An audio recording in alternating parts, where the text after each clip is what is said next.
Good evening, ladies and gentlemen, brothers and sisters. This is Mark Wallace, your host and facilitator of the Monday night edition of The People Show on intellectualradio.com, iHeartRadio, Apple Podcasts, Facebook, YouTube, and Instagram.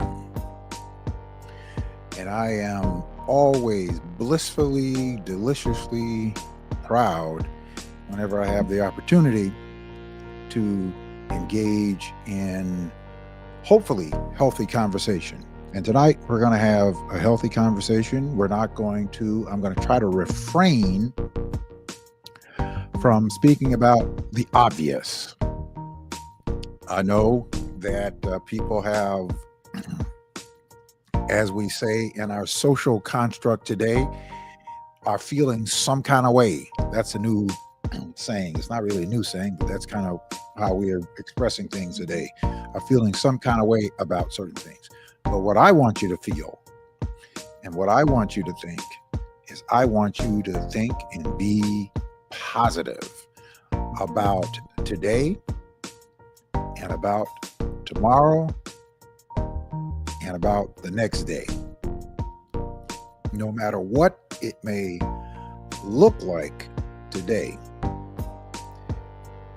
tomorrow and the next day depends on how you and what you make it to be. All right. So thank you for tuning in to the weekly podcast of The People Show with your host and facilitator, Mark Wallace. Now, we were supposed to have some guests on tonight. We got schedules conflicting because if you have been watching the promos, if you've been watching on Facebook, you know that tonight's show is about forgiveness and restoration. And we were not going to be talking about it, and I'm not going to talk about it in a religious or faith practice, because I'm not here to proselytize anybody. You have whatever your faith commitment is, whatever my faith commitment is, whatever your faith commitment may not be. But forgiveness, even though it is in every faith commitment that I'm aware of, it is a universal principle. It is a universal principle. And we were going to have different experts on to talk about that universal principle of forgiveness and restoration and what it does. You know that every holiday, whether it be Mother's Day, Father's Day, Thanksgiving, and of course during the Christmas holidays, the Kwanzaa holidays, Hanukkah, whatever your celebration is, I like to talk about and encourage forgiveness.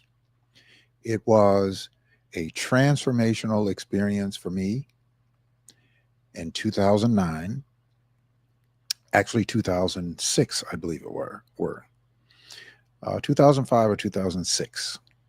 2006, 2006. February of 2006. February the 28th of 2006. And the reason why I know to that date, because that is my father's birthday. And for those of you who are not aware of that story, my story, I share it, but I share it because I know that there are people by the millions who are experiencing the same experience with a family member, with a mother, with a father, a brother, a sister, an uncle, someone that they are very close to. Very close to. And I wanted to share and want to continue to share my story because it can help someone who is struggling with forgiveness. Forgiveness is something that we all struggle with. We all struggle with it.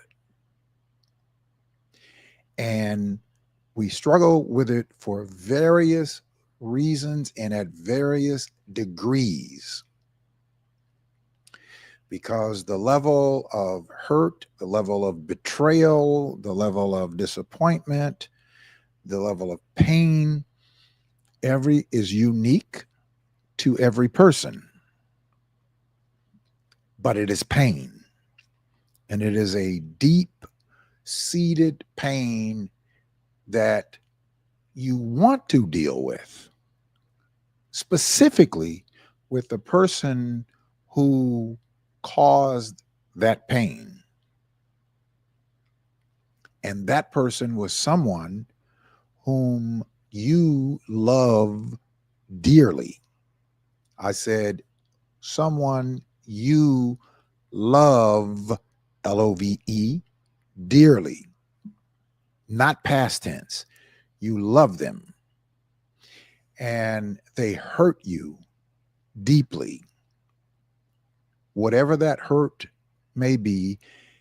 And you also have masked that hurt with different emotions to try and deal with it, so that, but it's not authentic, and you're still in complete chaos within your own mental, psychological, emotional state. You are still struggling. You are still wrestling with it. And you're not okay. But you have masked it by pretending to be at one state or the other so that you can justify the way that you are thinking, the way that you're behaving, and so that you can suppress the hurt. So I'm not a clinical psychologist. I'm not a soothsayer, mind reader, or any of that. What I am is an example. I've experienced it, and I have been liberated from it. And I want to continue until I have no more breath in my body to encourage people who are experiencing the same thing that I am experiencing, that you will be able to let it go, that you will be able to free yourself of it. You will be able to free yourself of the complete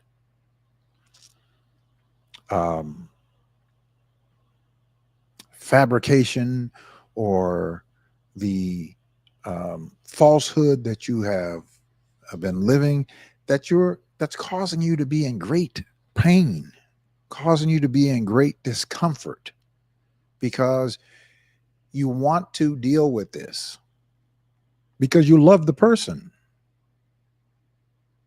You hate what transpired, and you probably should hate what happened, but you don't hate the person.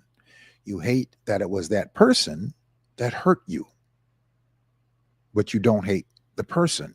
You don't like the actions, and you shouldn't like the actions. But you know that you are still struggling with the confusion and the combativeness within your own mental, psychological makeup. and you want to deal with it. So I share my experience, and it is the best way that I can share and teach, and hope that my experience is a teachable moment that helps someone turn the light on, and that they will be able to, you will be able to free yourself, liberate yourself of that pain.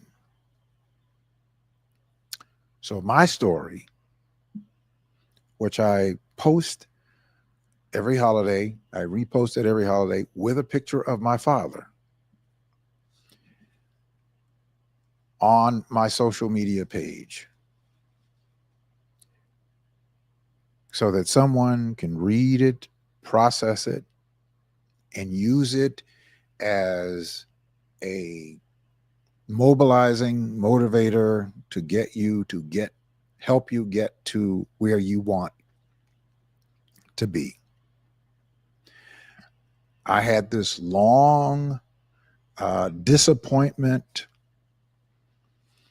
with my father for years, and it gradually built up, and it gradually built up to, it was disappointment early on, and it was disappointment in the latter days.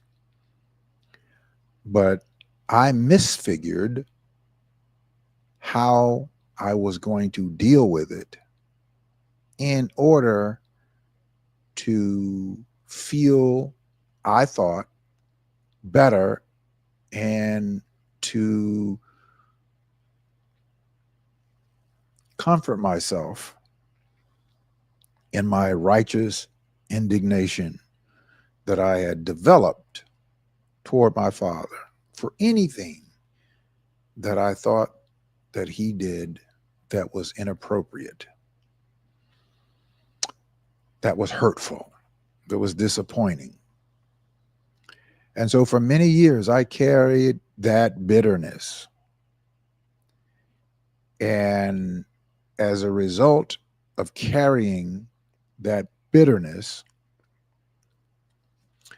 I turned that into what I thought was righteous indignation. I thought that what I was doing was completely right. I had convinced myself that what I was doing, that I was on the right side and my father was on the wrong side.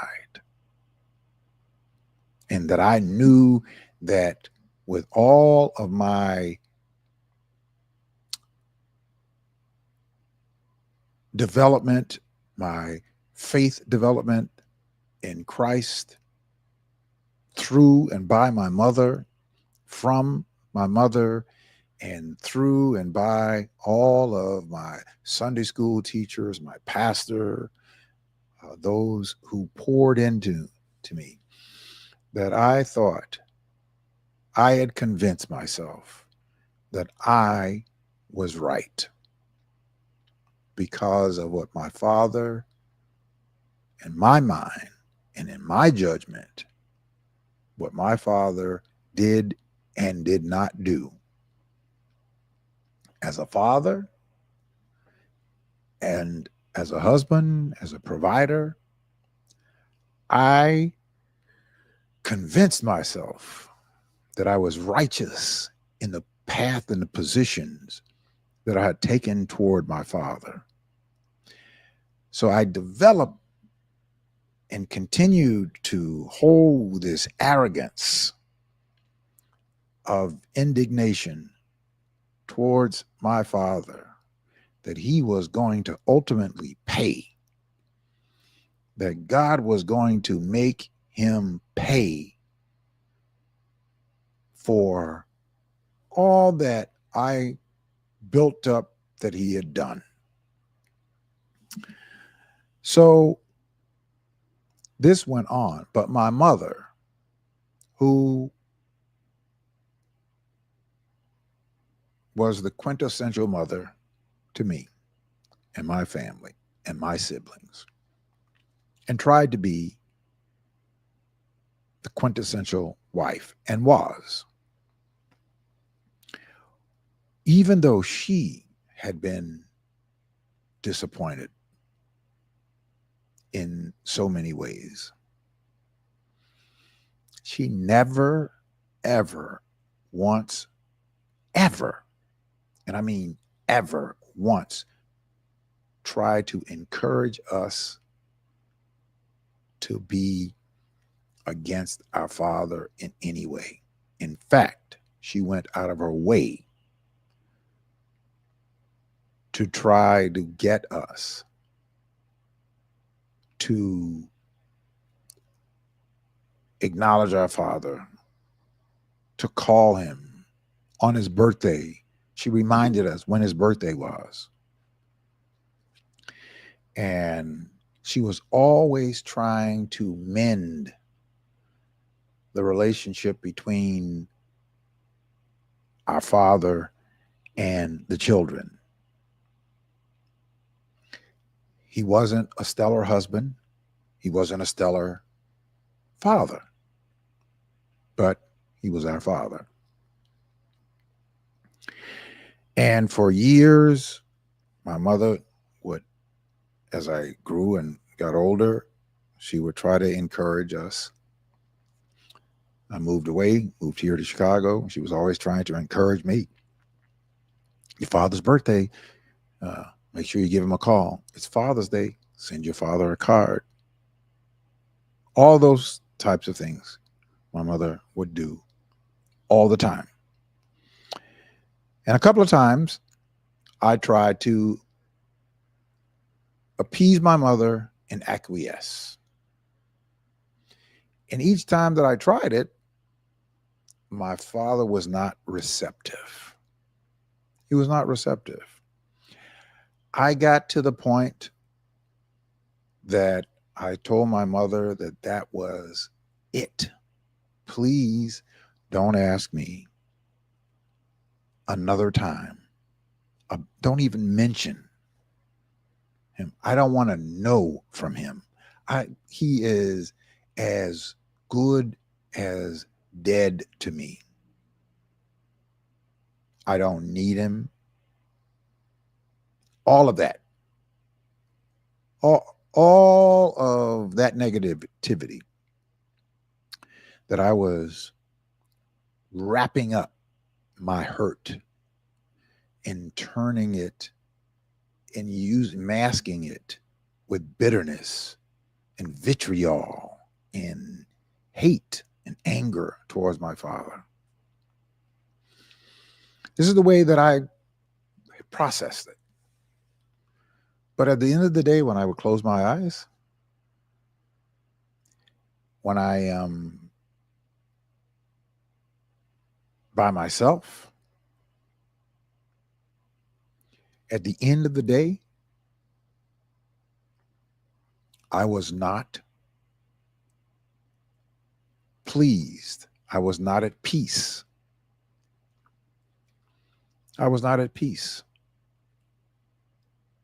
And I couldn't figure out, why am I not at peace? Why am I struggling to have disdain for the person who hurt me, for the person who disappointed me? Now, my hurt and my pain was not of a physical hurt at all. My father didn't whip us. I think my father spanked me once. So my father didn't whip us. He was not that kind of disciplinarian.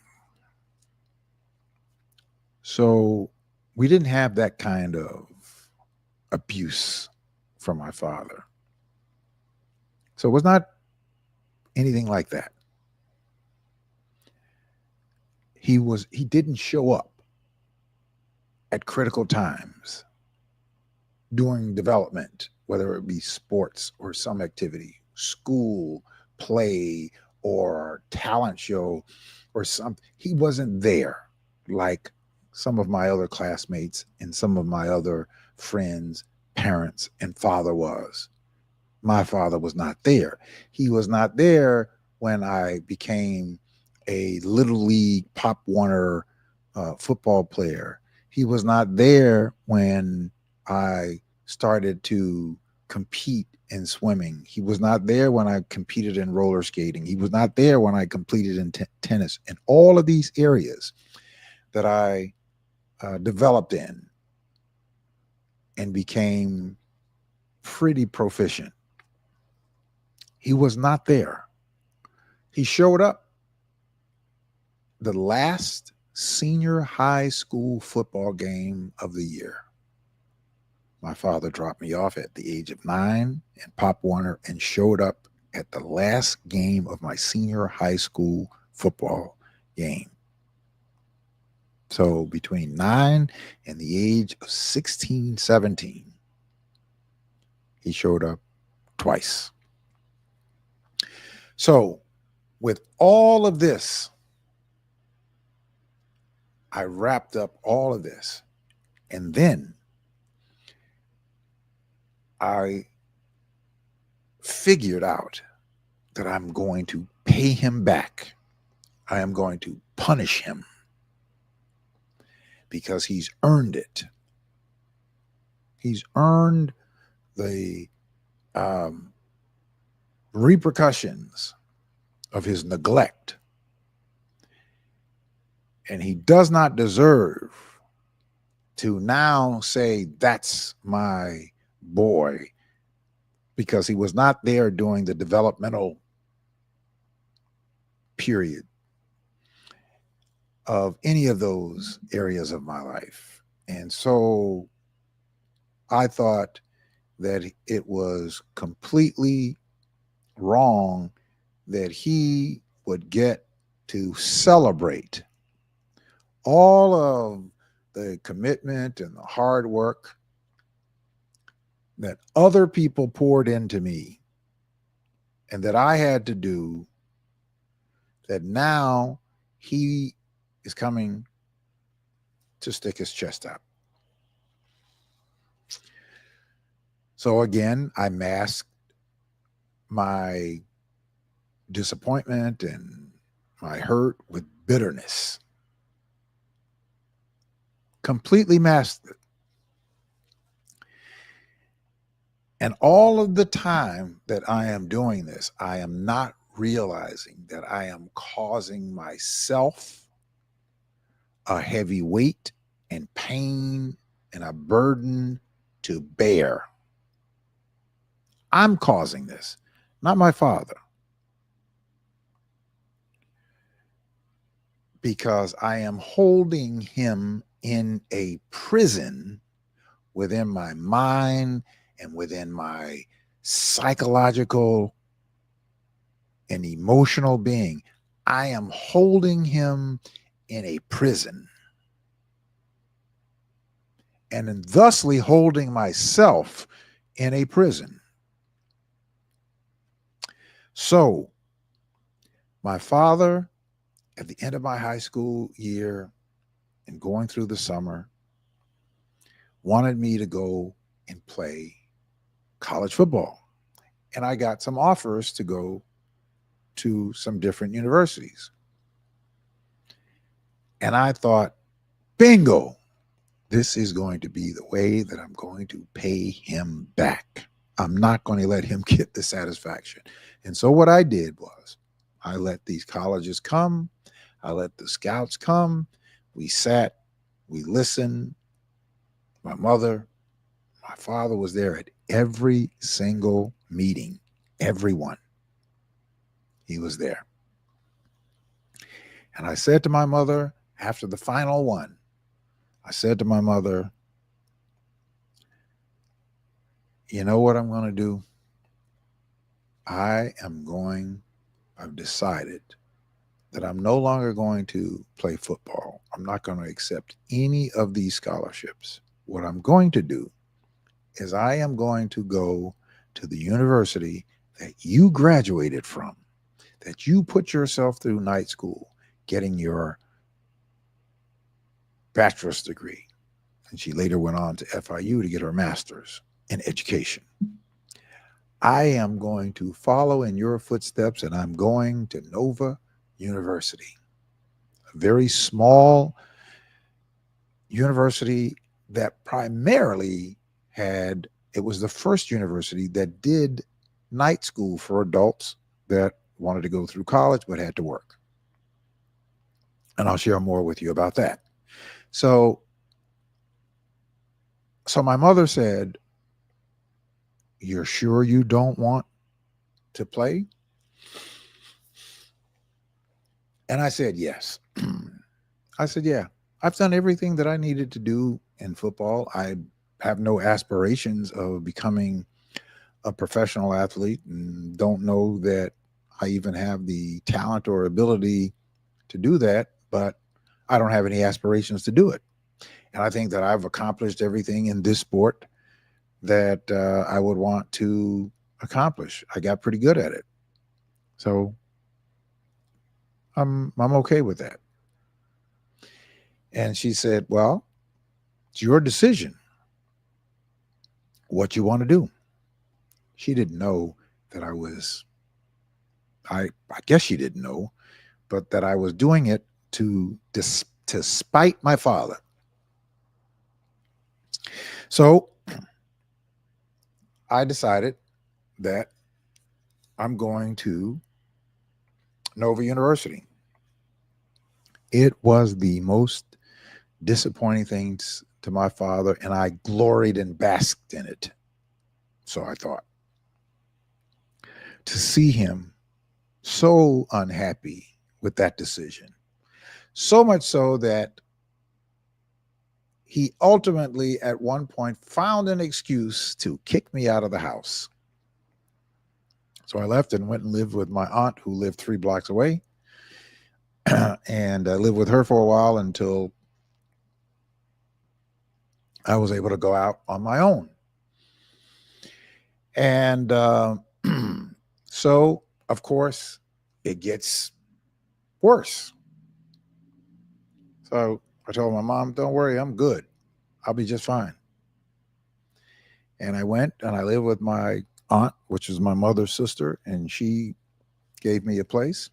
And I stayed there, lived with her, continued through college, and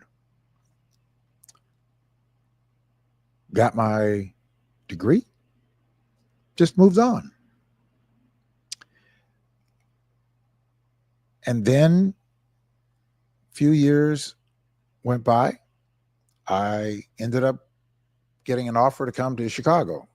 Came to Chicago, 1985, and carried that out. And of course, my mother tried to get us again during the holidays, during birthdays, Father's Day, that sort of thing. She's always trying to encourage, call your dad, call your dad, call your dad. And this one final time I said, I'm going to do this just for my mother. So I bought my father a gift. I bought him a gift, and I gave him the gift, and he rejected the gift. He rejected the gift because he said to me, "This is not a genuine gift," or something to that effect. Guess what? He was right. I was only doing it to appease my mother. However, the fact that he rejected the gift, I told my mother, "Please don't ask me another time. I don't want to know from him. I'm not interested. Whatever he does, he's dead to me. Don't want to hear his name." Left the next day, got on a plane, came back to Chicago. Now, fast forward to 2006. My father had gone to live a couple of different places. He was having some health challenges. My sister and my mother got him to come back. They went to get him to come back to Miami so that he can be close and they can look after him. Now, mind you, my father and my mother divorced in 1984. But my mother always maintained her love for my father. And so they took care of him. My father went to the hospital. 2006. He was in the hospital. On his birthday, he was in the hospital. My mother had been trying to get me to come down. I told her, there's no way. I'm not coming. I'm not going to spend a dime coming down there. He's ungrateful. There's no reason for me to do that. None. Don't know why you're trying to make this something happen when it is what it is. I'm okay. I am okay. I was not okay. And I'm sure she knew it, that I was not okay. So a few days had gone by, and my spirit was wrestling with me. My conscience was wrestling with me. And I finally came to it, and I said, I'm going to go. So I made a reservation to go. And I spoke with a friend of mine that was handling the sound work for me at a ballroom that I was a partner in. And he handled the music. And one night I was having an event, and I had a conversation with him. I didn't even remember it. I guess I told him that I was going to be going home for my father's birthday. And, my mother wanted us to come and celebrate my father's birthday and all of that. Excuse me, to put a little chapstick on. So I told him, and I forgot that I told him. So I got on a plane, went to Miami. When I got off the plane, rented a car, went to the hospital. My father was in South Miami Hospital at that time. It was his birthday. When I got there, my sister was there. I'm walking down the hall, and I'm really trying to prep myself to go in here and say, okay, you go in here, you pretend, you go through the motions, appease your mother, and all of that. When I got to the doorway of my father's hospital room, there was like the brightest light in that room, as though it were sitting back draped in these pure white clouds.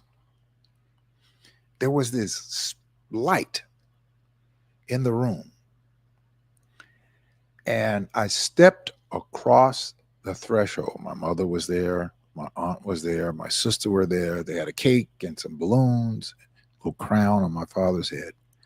When I stepped over the threshold, now mind you, before I was heavy. I had these heavy pent up defenses of how I was going to deal with this. And the best way to deal with this, I had this all on me.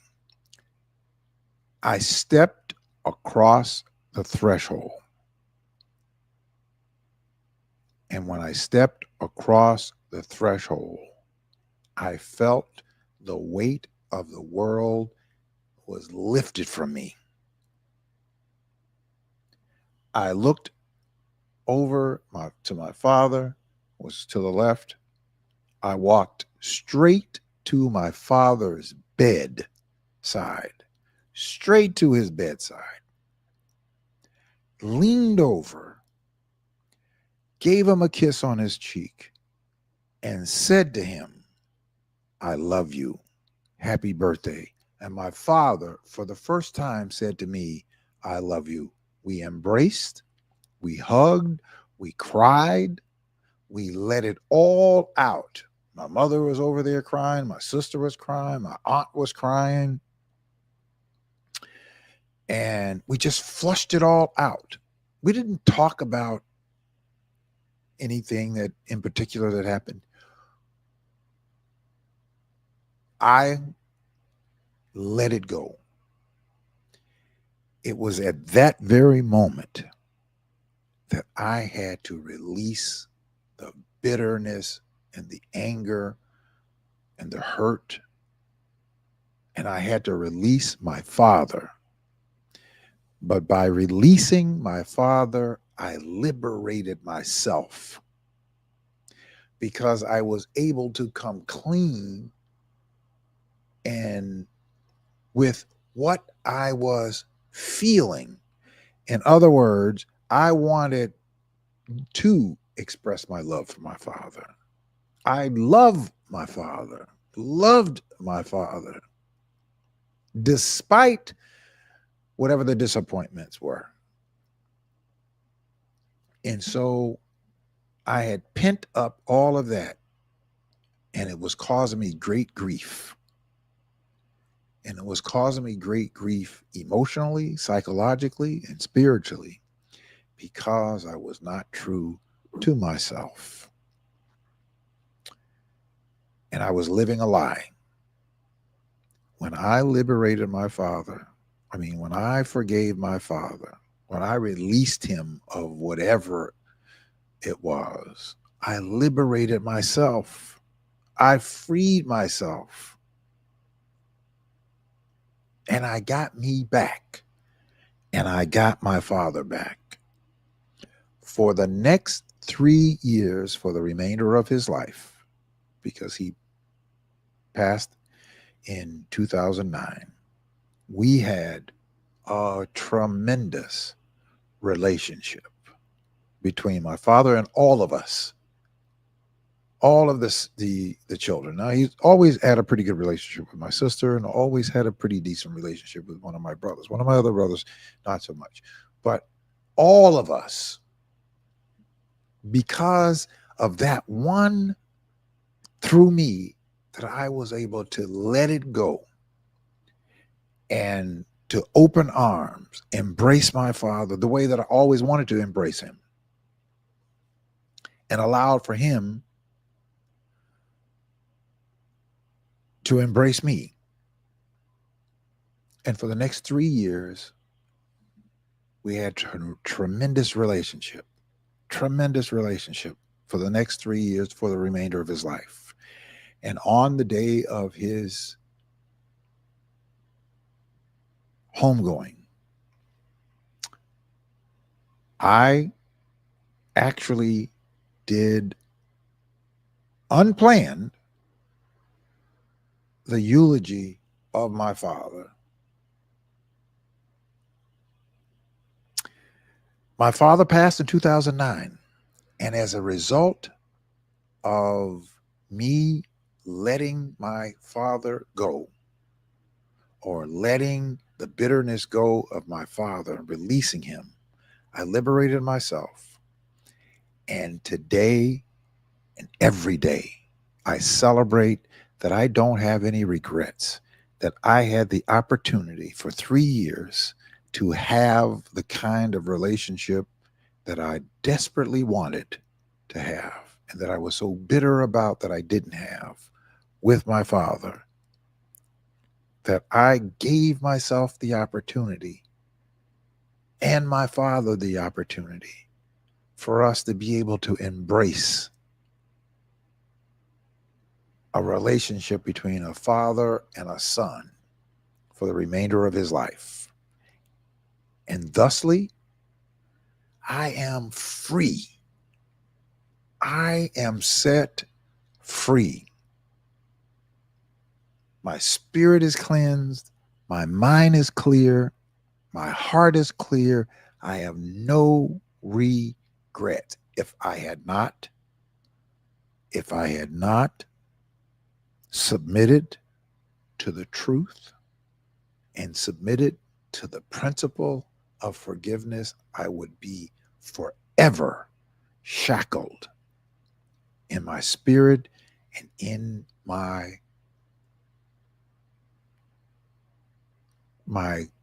emotions.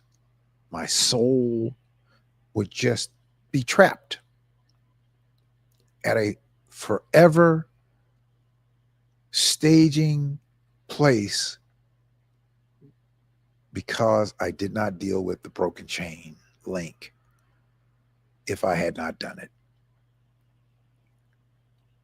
And what I am sharing, that I hope and I absolutely pray that somebody hears my story who is struggling just like I did. You're struggling with whoever that person is, of letting them go, letting it go with them so that you too can embrace. And I'm telling you, get to the point so that you can cross the threshold like I did. Cross the threshold from the heaviness to the light, to lifting and allowing for that load to lift from you, to depart from you, that you will be able to have the relationship with that person. And thusly, being able to have the relationship with that person, you're going to improve all of your other relationships, because you're not going to walk around in a fraudulent, in a untruth. You're not going to have to walk around in that. You're not going to have to hide behind the masking of the hurt with bitterness. You don't have to do it. Drop those weights. Drop those rocks of bitterness. You're carrying them, and it is only you, and all you have to do is, like you're carrying a big rock, a big load on your shoulder, and you're holding it, and you're carrying it around for no good reason. There's no benefit to you carrying that load of sack of disappointment and hurt and remembrance. And guess what? All you have to do is step across the threshold and release. Let them go. Don't turn back. Just let them go. And you will have lifted a weight from yourself. And that you will be in a place of real joy with yourself, at real peace. I'm not talking religious talk. I'm not talking about that. I have my own faith commitment, and I pursue it and believe in it with my soul, but that's not where I'm coming from. I am not coming from a faith commitment. I want to deal with you and your struggle that has nothing to do with whatever your faith commitment is. This has to do with where you are and how you are thinking about that person. Not about the circumstances, but that person. How can you allow for yourself to deal with that person the way you want to deal with that person? And I am telling you that there is no silver bullet. It is a decision that you make to finally say, I am going to release. I'm going to release. I forgive. I forgive, and go to them and embrace them and allow for them to embrace you. You may have to shed some tears. You may need to shed some tears, and it is okay to do that. It is perfectly okay to do that. But act on it before you go into these holiday celebration time.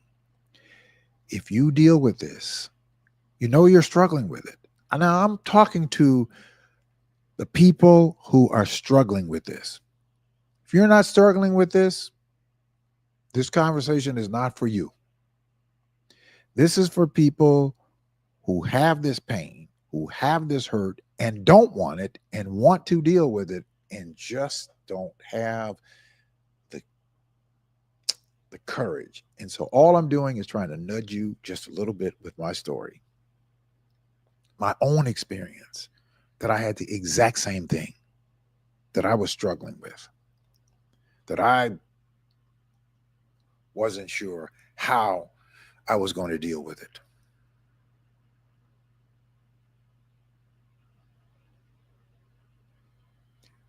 And there was no plan of my own. Now, there was no plan of my own. Now, I will tell you this, that through my faith, that this was arranged and God wanted for me to deal with this and created the opportunity, and I submitted to it, because I didn't have to submit to it, but I did. And as a result, that's what happened. So I'm talking to those people. I'm talking to the people who are struggling with this. I'm talking to the people who are having this issue and you want to alleviate it. You want to eliminate it. You want to drop it.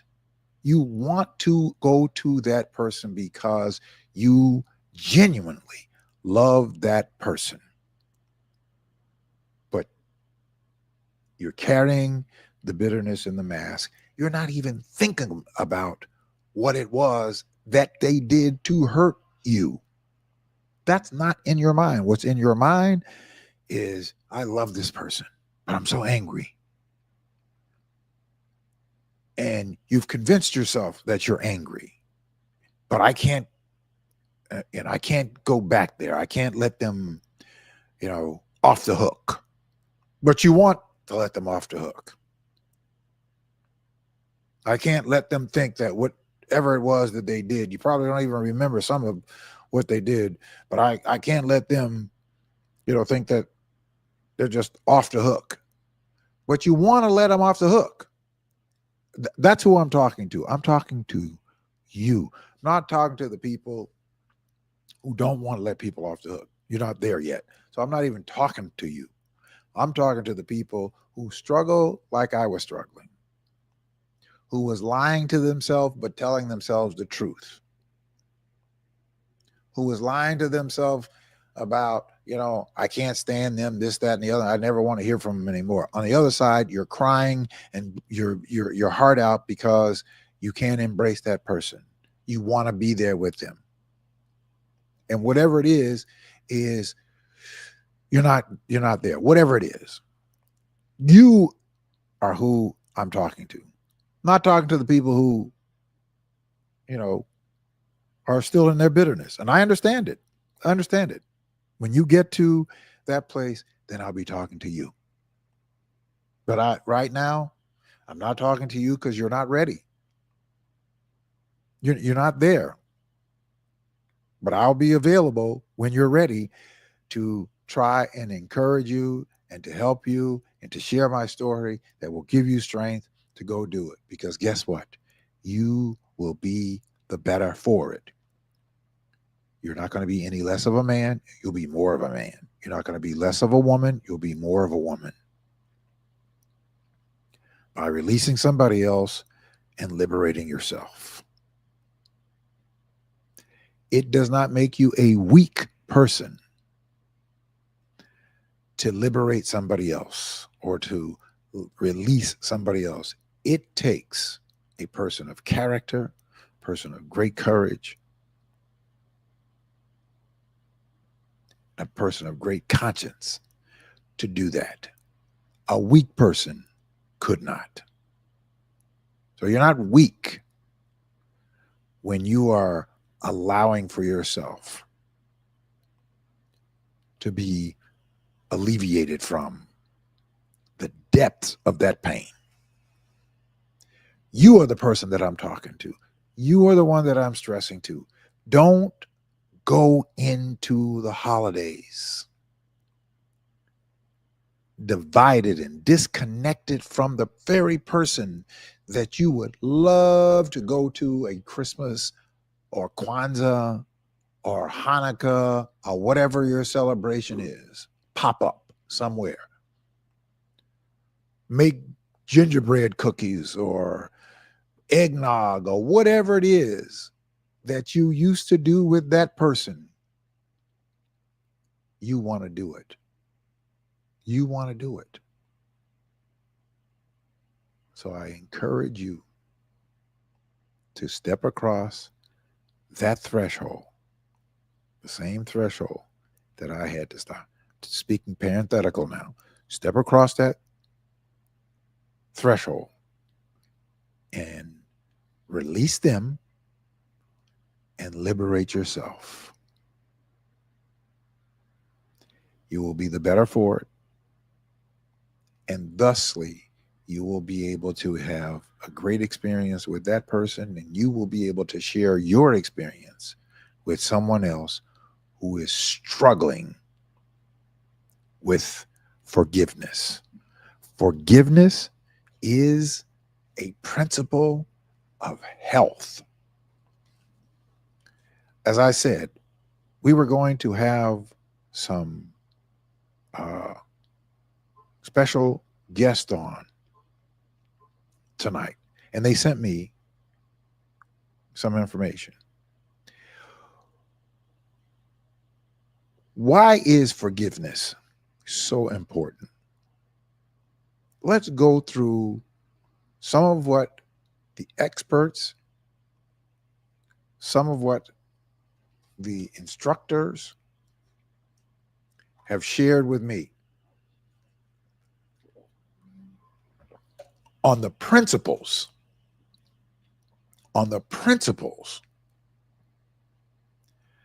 of forgiveness. Forgiveness, they say, is important because it allows you to release resentment and bitterness from the past, leading to improved mental health, stronger relationships, and a greater sense of peace by reducing stress, anxiety, and depression, while also promoting personal growth and healing from past hurts. There are key reasons why forgiveness matters. Not talking about religion, I'm talking about a principle. Your mental and physical well-being.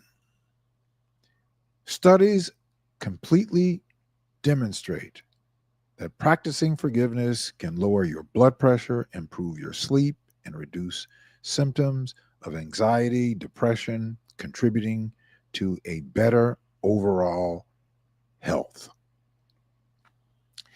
When you carry around negative, combative spirits within your own body, within your own mind, that disseminates through your body, because whatever you bring into your mind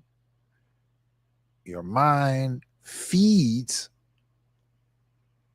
your body because it instructs your body. So it feeds right into your overall health. Bitterness can bring about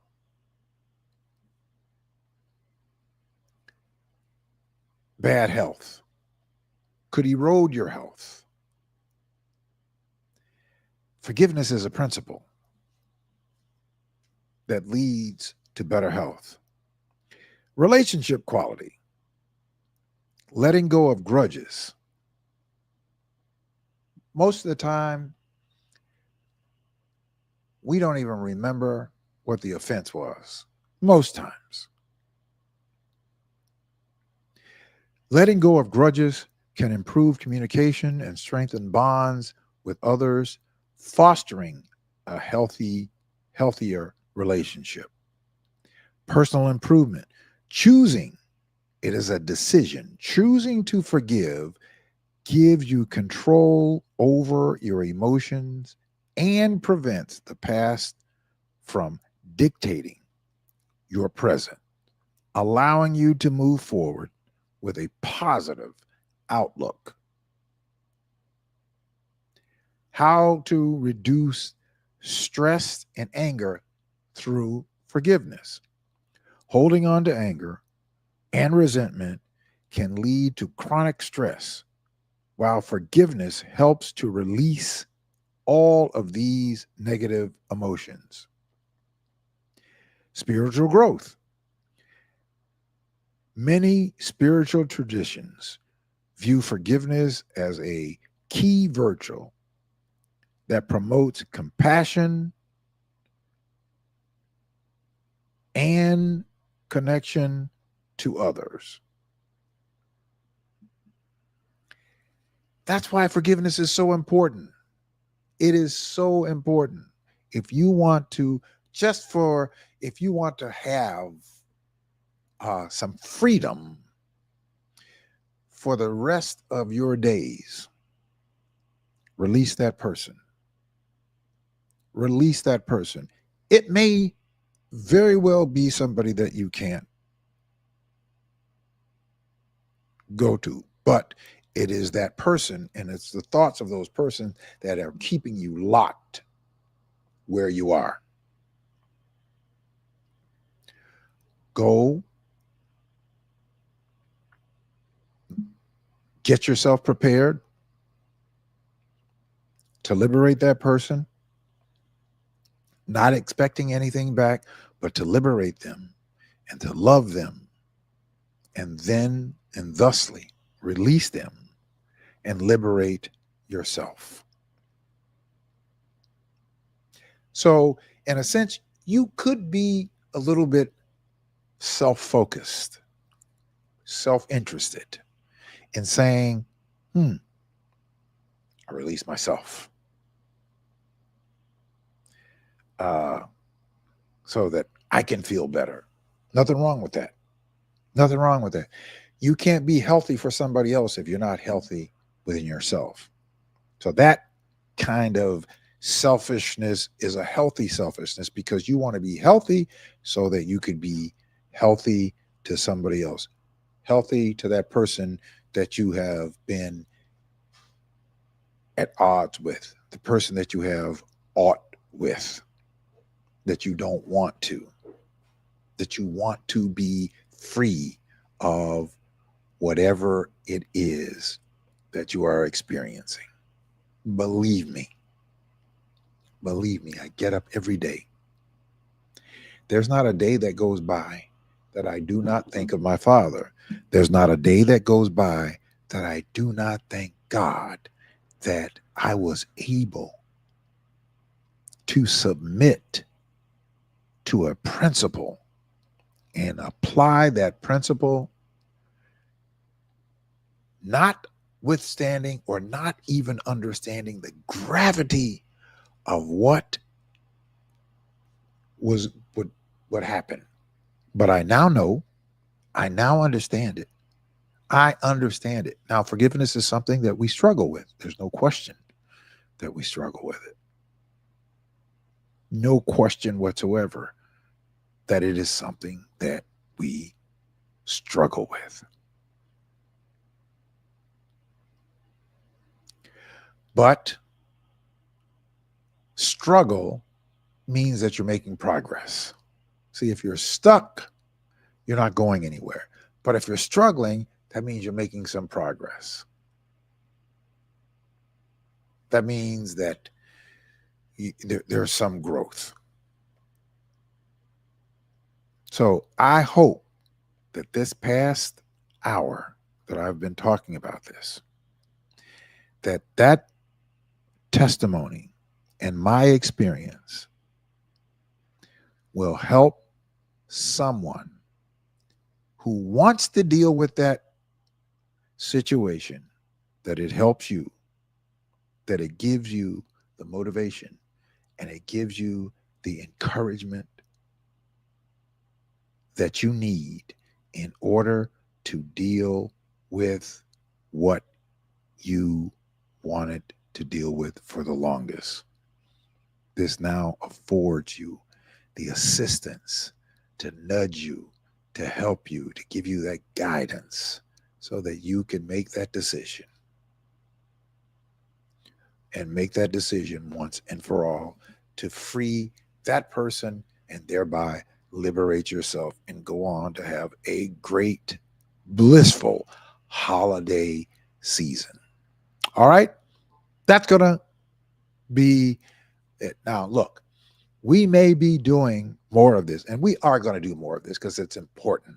It is especially around, we need the reminders, and there may be somebody who will be watching next time that didn't watch this time that will be able to get it, that I will be able to share it with. Because I never get tired of sharing it because I know that it will help somebody. And not, you know, no ego shaming to me to say I was wrong. I was wrong. So I hope that you do. And if you know somebody, share your story. I'm sure that when you share your story, there are 10 other people who are struggling with it just as well. Doesn't make you a bad person whatsoever. All right, listen, I saw something today that came up as I was preparing for tonight's program. And we're going to be doing another program with a gentleman, and Dr. Terry Mason is going to be on the program. And we're going to be having a discussion about something in the, how would I talk in healthcare. We're going to be talking about something, and we're going to get it from both sides. And we have an MD, Dr. Terry Mason, and then I have another guest who is going to be coming on talking about that experience. As well. So we're going to be talking with him. Gil Thompson is going to be my guest, and Dr. Terry Mason. So we're just trying to solidify a date so that we can have this conversation. It's going to be a really powerful conversation. A really powerful conversation. I'm not going to let it out now, but it's going to be a great conversation. So we're just trying to coordinate the date for that. Gil Thompson is over in, I believe he is living in the Bahamas or something like that. And of course, Dr. Terry Mason is here in Chicago. And so we're going to have a great, wonderful conversation, fantastic conversation. So get ready for that coming up in the next couple of weeks. There was something disturbing that I saw when we were talking about health. And I want you to listen to this is something that I saw that came across my TikTok page, and not my TikTok page, my Instagram. Came across my Instagram page, and I saw this. And what really drew my attention is there was a picture of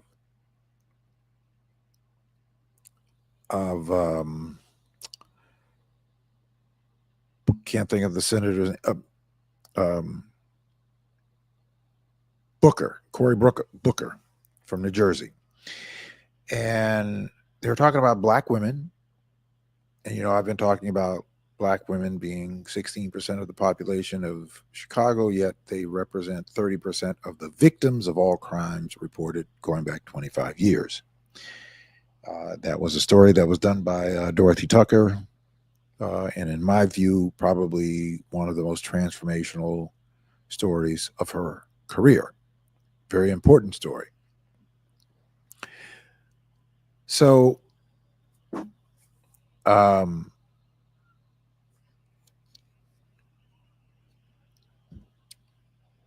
lost my train of thought, where I was going.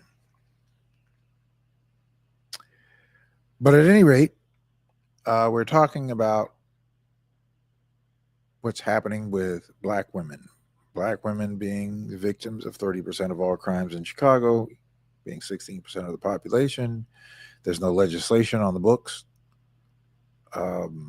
substantively that deals with that, and we need to deal with it. We must deal with it. But I saw this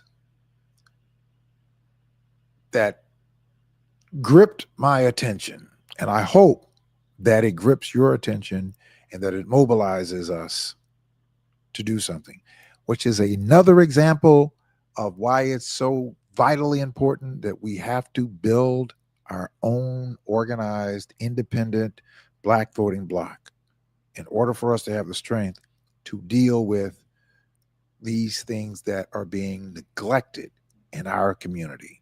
Take a look. This you're about to see is a national shame. How long you'd have to work dangerous occupations to equal the same level of risk as a black woman faces to have one child. As you may know, according to the CDC, the maternal mortality rate for non-Hispanic black women was 69.9 per 100,000. That's more than twice the maternal mortality for the average woman and 3 times the maternal mortality rate for white women. But let's compare that to some of the most dangerous jobs in the United States. In 2021, there was about 129 officers killed. That puts their mortality rate at about 19.5. That means that a police officer would have to spend 3 years and 7 months in field work just to equal the same level of risk as a black woman faces to have one child. Next, let's look at firefighters. In 2020, there were about 1,041,200 firefighters in the United States. According to FEMA, about 102 of them lost their lives, which resulted in a mortality rate of about 9.8. That means that a firefighter would have to work about 7 years and 1 month to equal the same level of risk as black women face just to have one child. Now let's look at construction workers. According to BLS, their mortality rate was about 3.6 for every 100,000 workers. And that means that a construction worker would have to work 19 years and 5 months to have the same level of risk on the job as the average black woman faces to have one child. Okay, but what about soldiers? According to the U.S. Army, in 2021, the on-ground deployment mortality rate was about 1.3 per every 100,000. That means a United States soldier would have to spend 53 years and 8 months on deployment to equal the same level of risk as a black woman faces to have,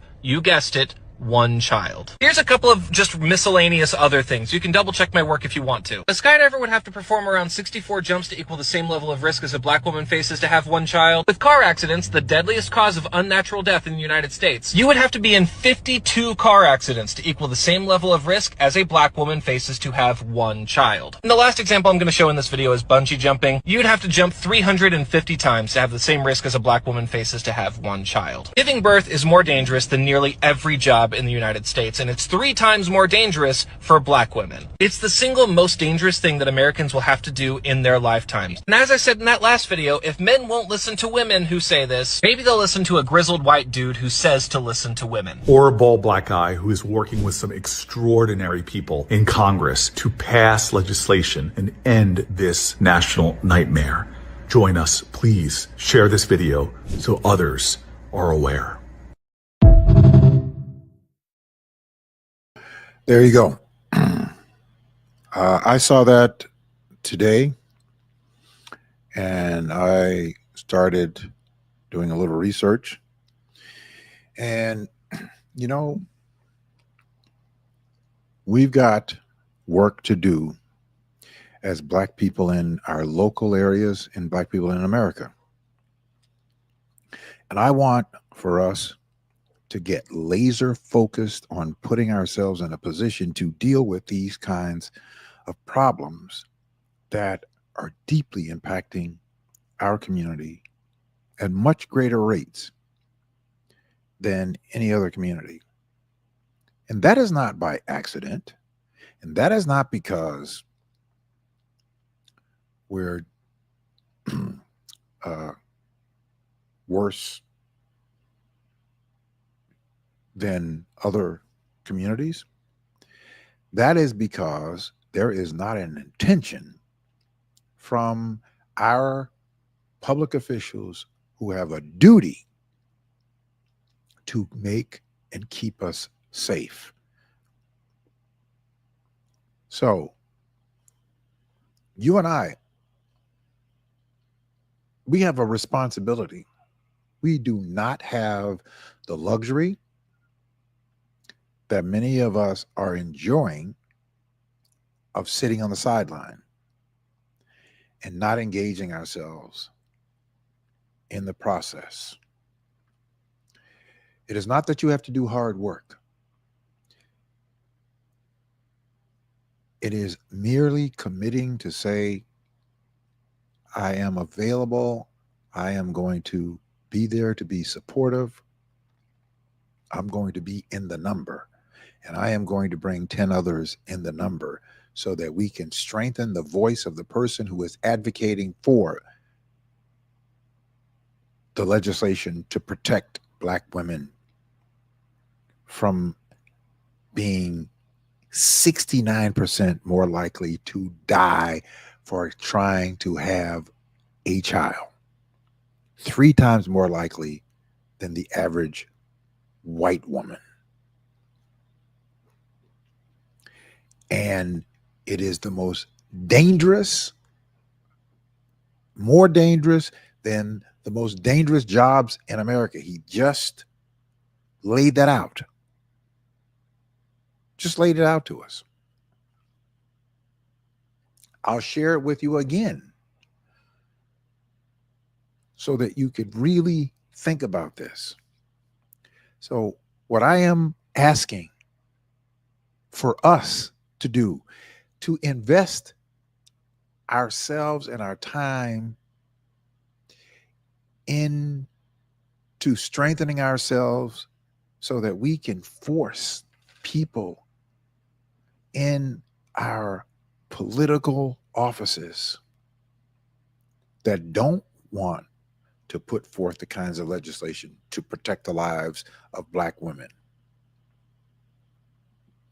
And those who need the support to be able to advance legislation needed to put resources in the place to protect the lives of Black women.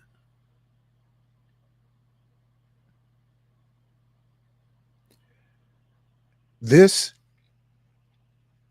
is more critical and serious in so many ways. Think about women in Chicago, 16% of the population, yet they are 30% victims of all crimes reported. Not just in 2024, but going back 25 years, the analysis showed. And there has been a complete silence on all of our parts. We have got to do more. And doing more means that we have got to organize ourselves so that we can be in the numbers and we can have the strength to dictate, the strength to force a General Assembly, the strength to force City Council to pass legislation, substantive legislation that is going to protect our women, and thusly, we do it on a local level, on a state level, we can influence it, federal protection. So let's build this independent Black voting bloc so that we can advocate for the equity and the policies needed to make sure that Black women are protected. These are our mothers of our future children. They are our mothers of our children today. They're our grandmothers. They're our sisters. There are aunts.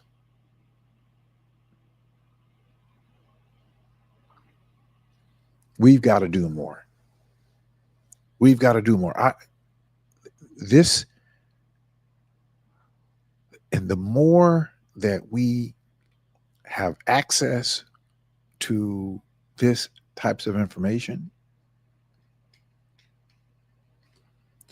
the more of a responsibility that we have. I am pleading with us to do something. I'm going to play this one more time because there are people who are just coming in who may not have seen it, but I want to play these statistics one more time because when I saw them, I tend to go and research the data to make sure that this is not somebody who is just trying to get views or putting misinformation out. I had to go stop what I was doing. I had to go and do some research myself. I had to go to corroborate what it was that he was saying or to dispel what he was saying. But the facts are the facts, and he is right on target. Take a listen. This you're about to see is a national shame. That's how long you'd have to work dangerous occupations to equal the same level of risk as a black woman faces to have one child. As you may know, according to the CDC, the maternal mortality rate for non-Hispanic black women was 69.9 per 100,000. That's more than twice the maternal mortality for the average woman and 3 times the maternal mortality rate for white women. But let's compare that to some of the most dangerous jobs in the United States. In 2021, there was about 129 officers killed. That puts their mortality rate at about 19.5. That means that a police officer would have to spend 3 years and 7 months in field work just to equal the same level of risk as a black woman faces to have one child. Next, let's look at firefighters. In 2020, there were about 1,041,200 firefighters in the United States. According to FEMA, about 102 of them lost their lives, which resulted in a mortality rate of about 9.8. That means that a firefighter would have to work about 7 years and 1 month to equal the same level of risk as black women face just to have one child. Now let's look at construction workers. According to BLS, their mortality rate was about 3.6 for every 100,000 workers. And that means that a construction worker would have to work 19 years and 5 months to have the same level of risk on the job as the average black woman faces to have one child. Okay, but what about soldiers? According to the U.S. Army, in 2021, the on-ground deployment mortality rate was about 1.3 per every 100,000. That means a United States soldier would have to spend 53 years and 8 months on deployment to equal the same level of risk as a black woman faces to have, you guessed it, one child. Here's a couple of just miscellaneous other things. You can double check my work if you want to. A skydiver would have to perform around 64 jumps to equal the same level of risk as a black woman faces to have one child. With car accidents, the deadliest cause of unnatural death in the United States, you would have to be in 52 car accidents to equal the same level of risk as a black woman faces to have one child. And the last example I'm going to show in this video is bungee jumping. You'd have to jump 350 times to have the same risk as a black woman faces to have one child. Giving birth is more dangerous than nearly every job in the United States, and it's 3 times more dangerous for black women. It's the single most dangerous thing that Americans will have to do in their lifetimes. And as I said in that last video, if men won't listen to women who say this, maybe they'll listen to a grizzled white dude who says to listen to women. Or a bald black guy who is working with some extraordinary people in Congress to pass legislation and end this national nightmare. Join us, please. Share this video so others are aware.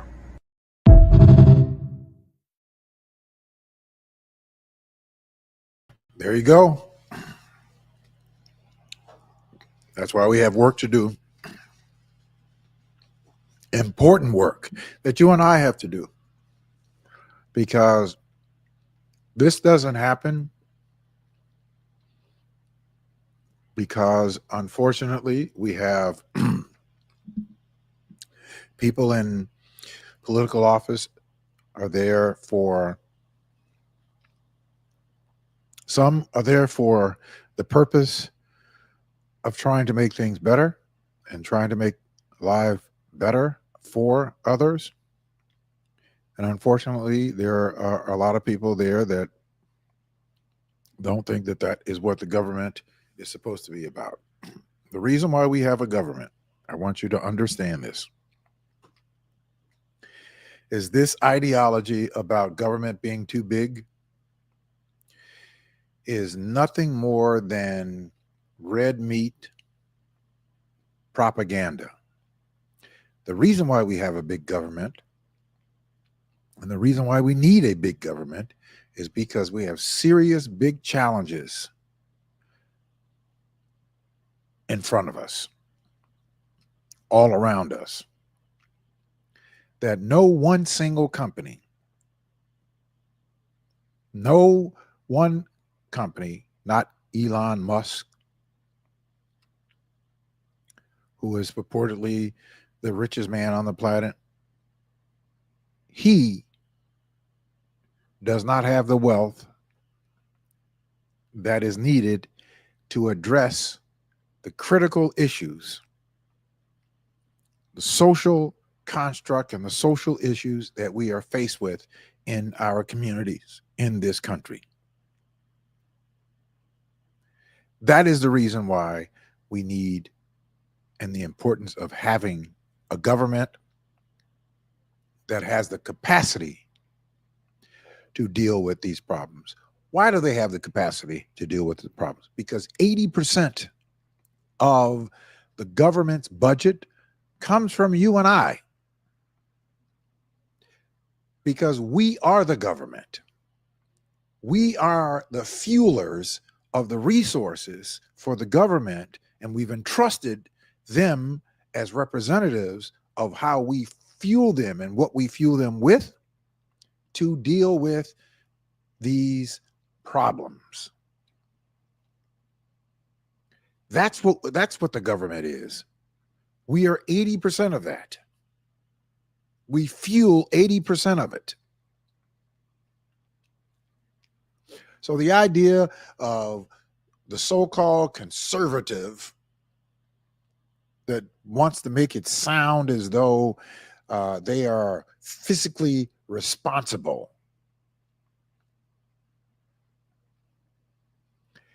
Well, you're not running a private entity. You have to govern, which means that you have to deal with a broad sect of people about broad issues and important issues so that you can put forth policies that will impact those issues, that will make the lives of people just a little bit better, to create an opportunity for people to be able to provide for themselves, to be able to insure their families, to be able to enjoy their families, not having to work 80-hour weeks, not having to work 6 or 7 days and have no time for themselves or their family. That's why we have a government, and that's why we need a government the size of it is, because we're 80% of that government. We fuel 80% of that government. We are 80% of that government that there are others who are saying is too big. But only it's too big when, it's not convenient to a certain group. So what I'm saying is that you and I, we don't have the luxury to sit on the sidelines. We don't have the luxury to sit there and to be negative or to fix the blame and all that. What you and I have to do is you and I have to buckle up, not to buckle up to put our safety belt on because somebody got elected that we don't think that is going to be healthy for the country. No, we have to buckle up and get engaged. And I mean, we have to buckle up together so that we can force substantive change, substantive long-term policies that are going to transform our conditions of our communities in education, in the arts, in health, in whatever area that is important to having a more agrarian society. But that has to come through you, and it has to come through me, all of us together. It's not going to happen by any one person. It can't even happen by Elon Musk with all of the wealth that he has. It can't happen with him. Warren Buffett with all of the wealth that it has. It can't happen through him. Bill Gates with all of the wealth that he has, it can't come through him. Vivek Ramaswamy, whatever wealth that he has, it cannot be solved by him.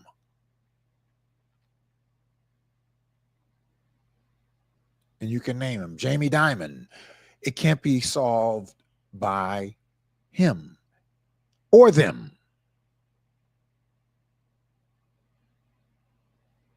So it has to be as a result of us organizing and governing ourselves together so that we can impact our government to deliver the types of policies to deal with the problems that we just saw in that video.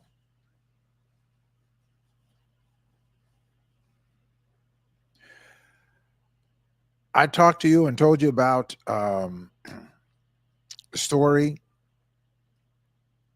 that that I had with Channel 2's Dorothy Tucker. Remember that? Where they talked about the number of Black women. These are critical issues. These are critical issues that we have. These are critical issues that we have to deal with. They are not going to get dealt with by us sitting on the sidelines and saying, okay, we have these people in office, they need to do it. That's not going to happen. It doesn't happen that way. It happens when people organize and push people to do what we need them to do. We've never organized ourselves so that we can be in the position to push the people who we have in the public offices to provide, to legislate the types of policies that bring the resources to address the critical concerns in our communities, whether it be in education, whether it be in housing, whether it be in the arts, whether it be in the science, whether it be in technology, whether it be in health, whether it be in criminal justice, whether it be in infrastructure, whatever that need is, that need has to come by you and it has to come by me.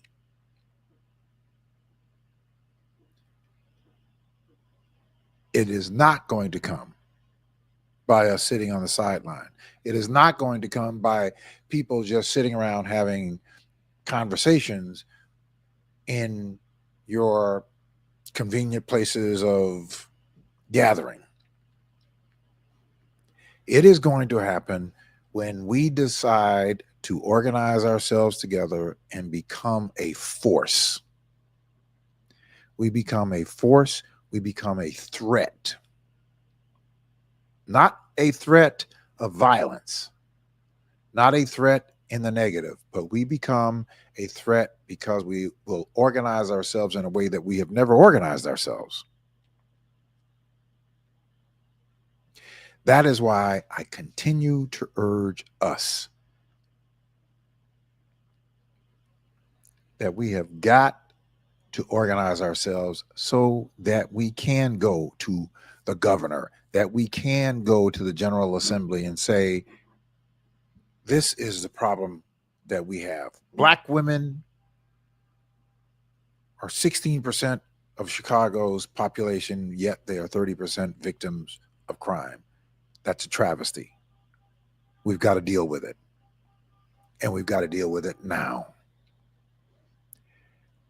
When we have real numbers behind us, you know what happens? It gets dealt with. The people in the General Assembly, we start conferencing, we start marking up bills, legislation, making sure that the language is what we need it to be so that it delivers the resources to the communities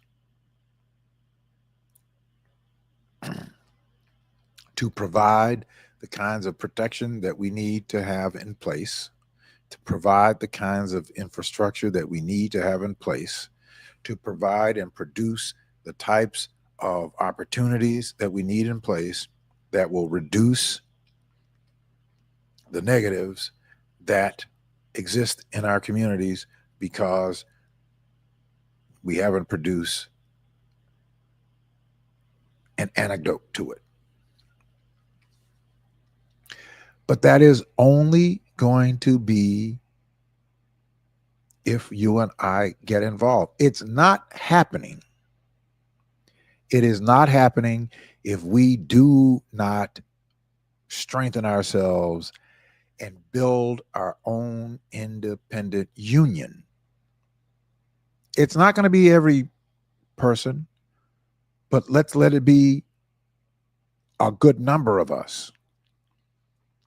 And all it is, it's as simple as this, is that 10 by 10 to win is our political action umbrella.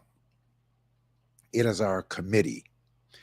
If you're a part of an educational organization, if you're a part of a business organization, if you are a part of a justice organization, if you're a part of a health organization, if you're a part of a wellness organization or veterans organization, whatever it is, continue to doing that work. We are not suggesting by any imagination for people to stop doing the work. All we're saying is let us bring ourselves together to strengthen ourselves by building our own political arm, which is 10 by 10 to win, is our political arm that we come and we caucus together to advocate to public officials now to deliver. And if those public officials cannot deliver, and I'm using the word cannot as opposed to won't, if they cannot, then that means we have to hire somebody else. And because we have built the infrastructure of our political action committee, of our political arm, we now have the muscle to be able to say, thank you, Representative, pick a name. We thank you for your attempt, but the fact that you can't deliver, we've got to go in a different direction. And we make that declaration, and we can make that declaration stick because we have the numbers by which to do so.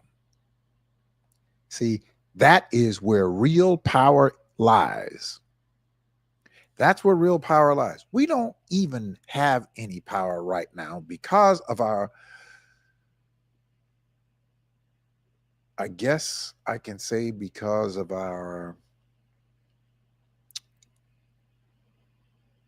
adjusting to an abnormality of being disconnected.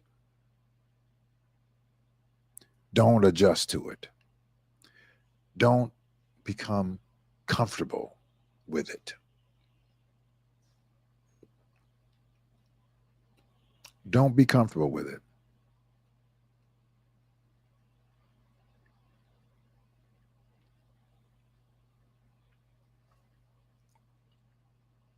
I know that you and I have, I mean, we're right.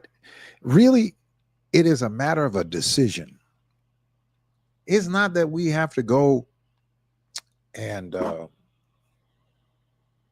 build some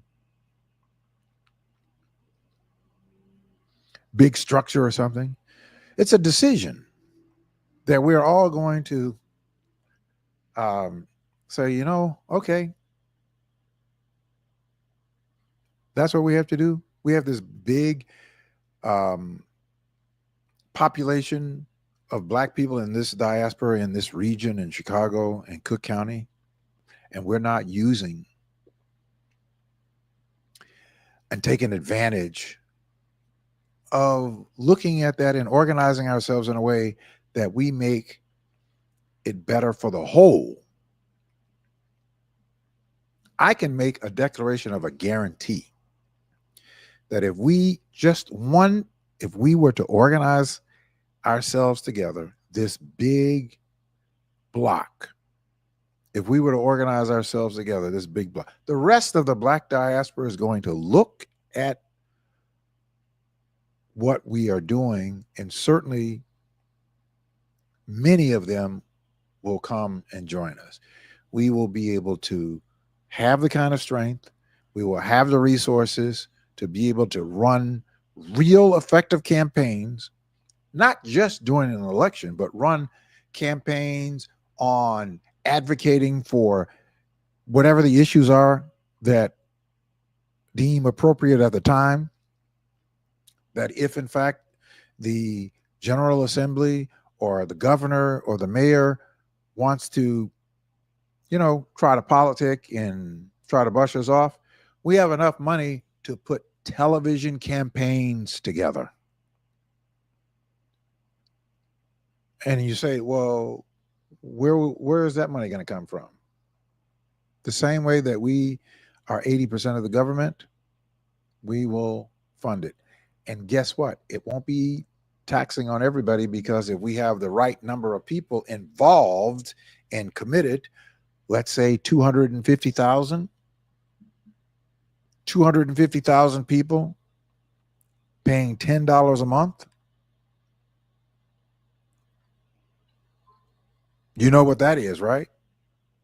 250,000 people paying $10 a month generates a lot of revenue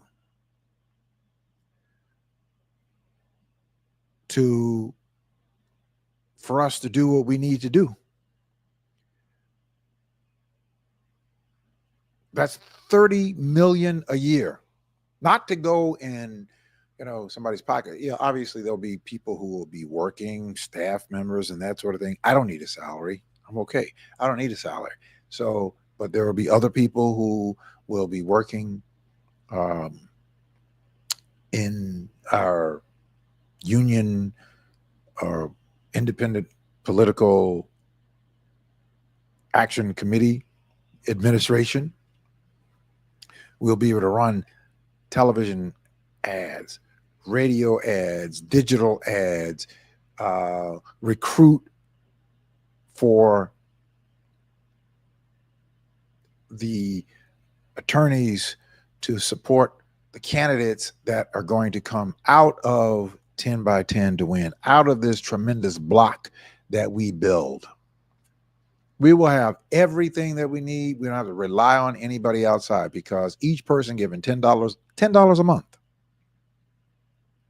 250,000 people, $2.5 million.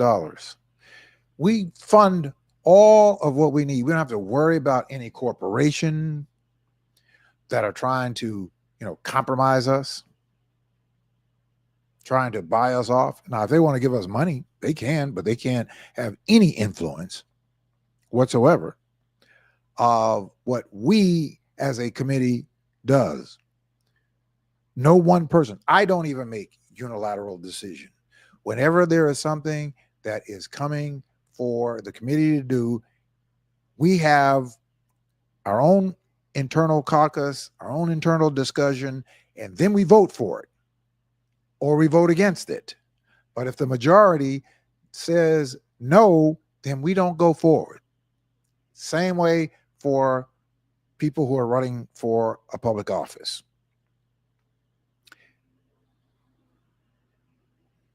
We will have our own caucuses. We will develop those strategies. We will develop or key people who will be interested in running for public office. Now, what will happen is if we have multiple people running or interested in every district, because we're going to be reflective of every district, whether it be on the city or the county or the state side or the federal side. But we will have the capacity to place people in these positions and elect them. Get them on the ballot and campaign and get them elected. That is the power of organizing. If, in fact, we do that, we then will liberate our communities. We will elevate our communities in ways that we all have dreamt about, that we all want to see happen. We'll be able to do it. But we've got to do the fundamental. And the fundamental is we've got to organize ourselves together. So if you haven't done so, text 10x10 to the number 855-909-1385. Join us on the Zoom meeting. Bring 10 others to the Zoom. And all we're doing on the Zoom is seeing how we are growing, how we're growing the numbers so that that number can be presented before the legislators. And you watch how the legislators comport themselves and contort themselves to say we can no longer ignore the Black community and take for granted the Black community the way that we have done so in the past, because there is a new day.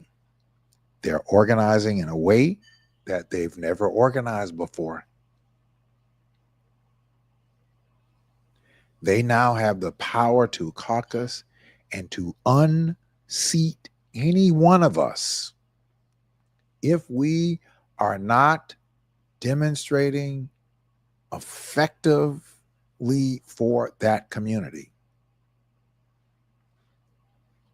Better yet, for our community, because we're really talking about the 20 Black aldermen that we have elected and the Black mayor that we have and the Black Cook County Board president that we have and the 6 Black Cook County commissioners and the 22 Black state representatives and the 10 Black state senators and the 4 Black United States congresspeople and the Black lieutenant governor and the 17 Black mayors of the southern suburbs and the Black commissioners, the water reclamation, wherever you are, we are talking to you because we elected you to go to those offices, not any other group. You were not elected by some other group to legislate on their behalf. And you will no longer legislate on the behalf of somebody because they wrote you a check and could not even vote for you because they don't live in your ward.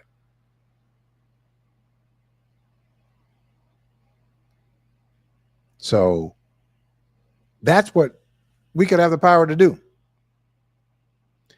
Only if we do what is necessary, and that is building this great, magnificent Black independent voting bloc.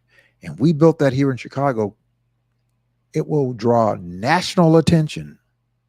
National attention. Why? Because it's never been done before. There's never been an institutionalized, organized caucus of Black voters deciding who the candidates are going to be. We decide on who is going to be slated, not the party. I'm a Democrat. I don't care anything about the party per se. I am a Democrat. What I care about is transforming that party to be reflective and to be respectful and appreciative of our communities. Now, you hear people saying, well, the Democratic Party, we want the Democratic Party to get back to its values. Sounds good, right? It all sounds good coming across, these mediums. It all sounds good. What I am saying is that we are going to infiltrate to make them develop the kind of character, the type of courage and backbone to deliver what needs to be delivered to our communities. Let me tell you,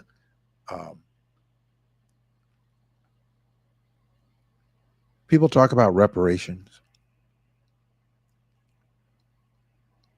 And yeah, reparations is about paying people the money that's owed to them. No question about it.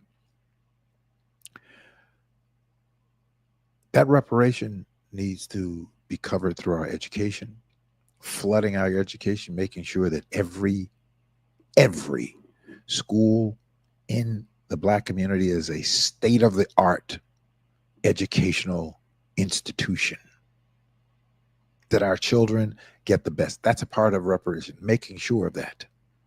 Sparing no cost, because we spare no costs in the sacrificial of our ancestors and the sacrificial of the people who came before us. They spared no cost. You know what? I'm going to open up the lines for those of you who might want to, who may want to call in. So I'm going to open the lines up here, and you can call in. I want to get your thoughts. I want to get your thoughts. More importantly, I want to get your thoughts. I want to get you involved. I want to get your commitment to say, I am going to participate. I am going to reach out to the people who are in my circle. All right. The telephone number is 951-221-8221. 951-221-8221. 951-221-8221. Wow. I know that you all saw that the regime in Syria, Assad, had to flee the country because the rebels took 50 years of their family's reign. 50 years, a half of a century. I had no idea. That we knew that this war, this conflict had been going for, 13 years and longer. But I had no idea that they were that close over the last 10 days, that they were getting close to, and they couldn't stop them. They couldn't stop them. So, but I want to go back and I want to play a clip. I want to play a clip from the injustice story that Dorothy Tucker did. Kim Foxx was a part of that. Kim Foxx has just left office. We now have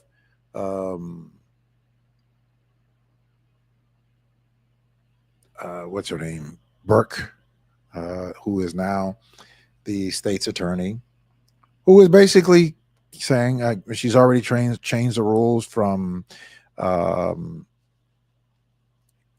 to some degree, I think it's okay. However, we still have to monitor and make sure that that there is not an abuse of their office, and there's not an abuse of power there that they're using and being discriminatory.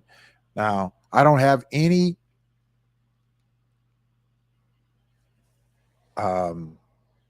I don't have any delusions that she is going to be any different in judgment than she exercised when she was in her courtroom.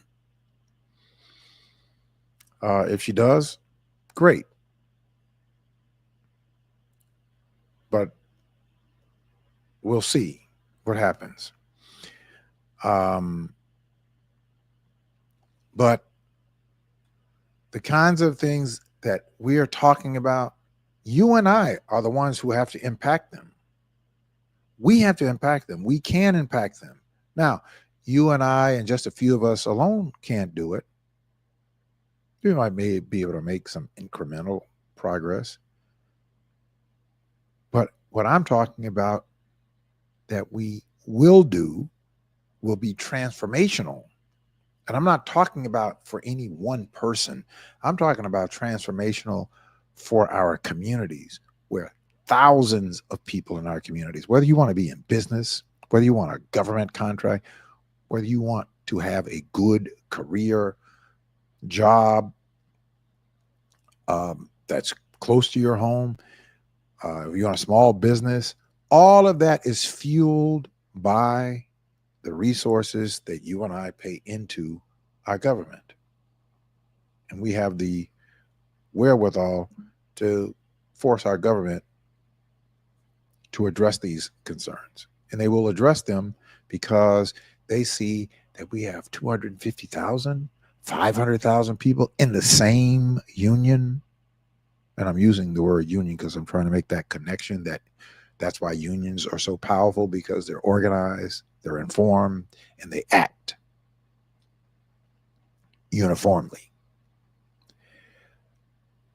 We have much more that we can build in a union, much more that we can do it. Much more that we can do it. So the only reason that it doesn't happen, is that there's not enough of us agree to make it happen. That's the only reason that it doesn't happen. Nobody can stop us from doing it except for us. Nobody can weaken us from doing it except for us. So it is 1,000% up to you and I.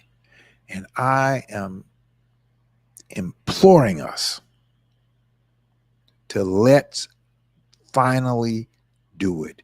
Let's get ourselves committed, and then let's start having outreach in every area where we live, whether it's on the south side, the west side, the south suburbs, wherever, the west suburbs, wherever we are, we can start having these outreach caucuses, these meetings, and building that political action committee that whoever is working in whatever space, whether it be the education space or whatever, that is addressed and responded to, because they know now this group is now organized and they're going to be caucusing and they're going to be determining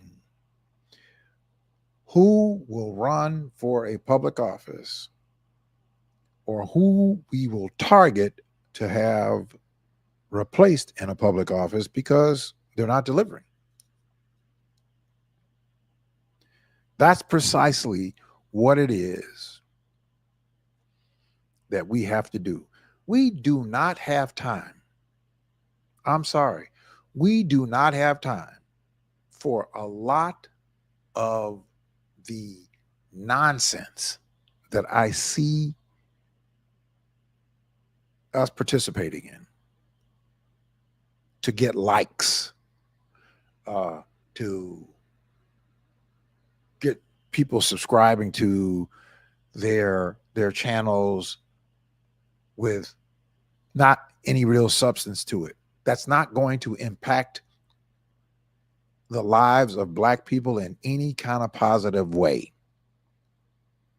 I'm not saying that people cannot enjoy being entertained, but I'm simply saying to us that this platform is about trying to get us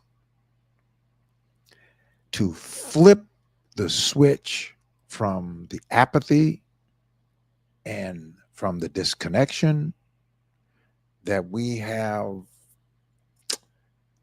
continued to do, to flip the switch from all of that, to finally doing it. I mean, when we finally do it,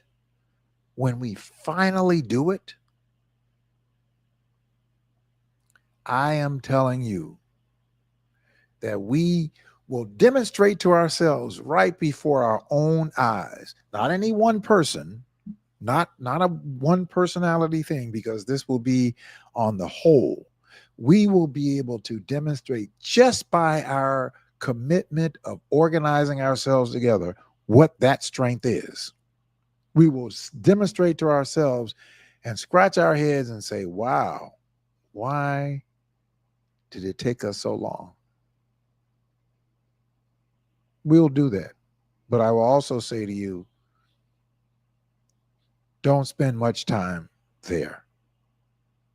Let's just celebrate that we did do it and continue to do the work and making those people who are in those public offices that we've entrusted those offices with, that they are now responding to our community with substance. That the negatives that we see in our communities erode when we have substantial policies that is investing in our people, in our communities. That is what that strength does. It doesn't come by one person. It doesn't come by one black mayor. It doesn't come by one Black Cook County Board president. What it comes by is the mass organization of black people. Just like they have mass organizations of Hispanic people, they have mass organizations of white people. And we don't knock that. Applaud them. But let's applaud ourselves by using the strength that we have available to us. And that's just by a decision. All right, listen, that's going to be it for this week. I want to remind you, in the words of Stokely Carmichael, who later became Kwame Ture, he says, no black person in this country makes any advancement solely based on his or her talent or worth. All individual advancement is based on mass struggle. We make no progress in this world without shedding our blood. Therefore, brothers and sisters, your advancement and success does not belong to you. It belongs to the people. And if you do not use your success or advancement for the benefit of your people, it is a betrayal of the people who shed their blood for you. That's it for tonight. Thank you all for tuning in to the program. Look forward to seeing you right back here next Monday night for another edition of The People Show on intellectualradio.com, Instagram, Facebook, and YouTube. Thank you. Have a good night and a great week.